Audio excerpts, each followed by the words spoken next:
Primary amoebic मेनिंगोएन्सेफेलाइटिस एक बहुत दुर्लभ लेकिन गंभीर संक्रमण है। दुनिया भर में अब तक इसके 500 मामलों की पुष्टि हुई है। इस बीमारी को नेग्लेरिया फाउलेरी के नाम से भी जाना जाता है। इससे संक्रमित व्यक्ति में आमतौर पर 2 से 15 दिनों के भीतर लक्षण दिखाई देते हैं। दिमाग खाने वाला परजीवी संक्रमण एमीबा मेनिंगोएन्सेफेलाइटिस केरल में लोगों को परेशान कर रहा है। इस साल इस दुर्लभ संक्रमण से 19 लोगों की मौत हो चुकी है। इस खतरनाक बीमारी को आसान भाषा में ब्रेन को खाने वाला अमीबा कहा जा रहा है। मेडिकल भाषा में इसका नाम प्राइमरी एमीबिक मेनिंगोएन्सेफेलाइटिस है। केरल में इस दुर्लभ और घातक संक्रमण के 120 से ज्यादा मामले सामने आ चुके हैं।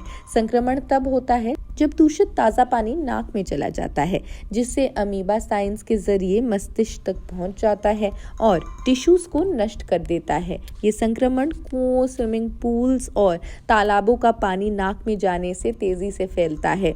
ये समझ ले कि ये संक्रमण साधारण पीने के पानी से नहीं, बल्कि नाक के रास्ते मस्तिष्क में प्रवेश करने से होता है। ये संक्रमण नेग्लेरिया फाउलेरी नामक दिमाग खाने वाले अमीबा के कारण होता है, जो ब्रेन के नर्वस सिस्टम को डैमेज कर सकता है। इससे ज्यादातर मामलों में गंभीर मस्तिष्क में सूजन और मृत्यु भी हो जाती है।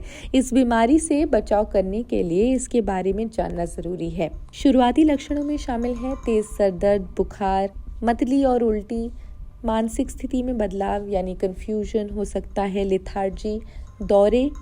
अमीबा नाक के रास्ते मस्तिष्क में प्रवेश करने के बाद सेंट्रल नर्वस सिस्टम CNS को प्रभावित करता है। इससे दिमाग में सूजन और कोशिकाओं का नुकसान होता है। CDC के अनुसार एक बार लक्षण शुरू होने के बाद संक्रमण बेहद तेजी से बढ़ता है और अधिकतर मामलों में 5 से 7 दिनों के अंदर मरीज की मृत्यु हो सकती है।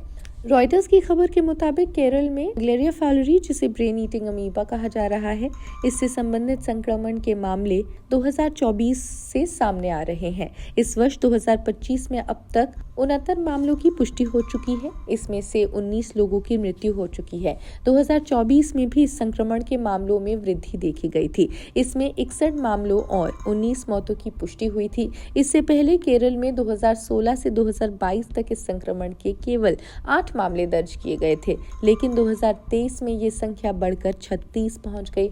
इसमें 9 लोगों की मौत हो गई थी। इस संक्रमण के मामलों में वृद्धि के कारकों में जलवायु परिवर्तन यानी क्लाइमेट चेंज, गर्मी में बढ़ोतरी और जल निकायों में दूषित पानी का मौजूद होना, ये सब रीजंस शामिल हैं। स्वास्थ्य अधिकारियों ने संक्रमण के प्रसार को रोकने के लिए जल स्रोतों की सफाई, साफ सफाई और पानी में क्लोरिनेशन जैसे कदम उठाने की सलाह दी है। ब्रेन ईटिंग अमीबा से बचाव कैसे करें? गंदे या गर्म पानी में तैरने से बचें। नाक में पानी जाने से रोकने के लिए नोज क्लिप का इस्तेमाल करें। पूल, झील और नदी में स्वच्छ और क्लोरिनेटेड पानी का ही उपयोग करें। किसी भी संदिग्ध जल स्रोत में नहाने या खेलकूद से बचें। खैर, इस खबर में तो बस इतना ही। आप ऐसी और खबरों के लिए देखते रहे जनसत्ता। शुक्रिया।